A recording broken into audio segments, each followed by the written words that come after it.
YCP కాపు నాయకుల సమావేశానికి స్పష్టమైన ఎజెండా లేదని, కాపులకు నాటి ముఖ్యమంత్రి దామోదరం సంజీవయ్య, నేటి ముఖ్యమంత్రి చంద్రబాబు నాయుడు ద్వారానే మేలు జరిగిందని టీడీపీ పాలిట్ బ్యూరో సభ్యులు జగంపేట ఎమ్మెల్యే జ్యోతుల నెహ్రూ పేర్కొన్నారు. కాకినాడలో జిల్లా తెలుగుదేశం పార్టీ కార్యాలయంలో ఏర్పాటు చేసిన మీడియా సమావేశంలో ఆయన మాట్లాడారు.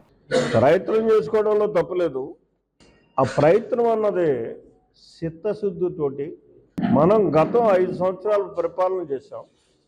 ఆ పరిపాలనలో ఈవేళ మనం డిమాండ్ చేసేటటువంటి, మన వైపు తిప్పుకోవడానికి ప్రయత్నం చేసేటటువంటి ఒక సామాజిక వర్గం దానికి ఏం చేశాం అన్నదాని మీద కూడా ఒక్కసారి ఆలోచన చేసుకుంటే బాగుంటుంది. ఒక్క మాటలో నేను చెప్పాలి అంటే, జగన్మోహన్ రెడ్డి కాపుల్ని క్లైమ్ చేసుకోవడానికి అనర్హుడు. కాపుల నిర్ణయం ఎలా ఉంటుందన్నది తర్వాత ఆ విషయం.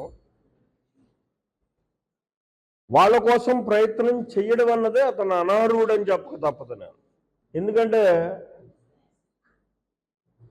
45 సంవత్సరాలు పైబడి ఏదైతే బీసీల కోసం వివిధ కోణాల్లో వివిధ రకాలుగా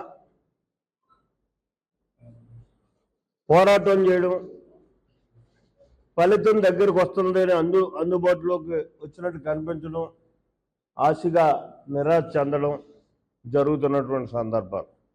అటువంటి సందర్భాల్లో చాలా నిర్విఘ్నంగా, నిర్మమోటంగా నా కాన్స్టిట్యున్సీ హెడ్ క్వార్టర్లో జగ్గంపేటలోనే కాపుల్ని బీసీలో చేర్చుకోవడం అన్నది జరగదు.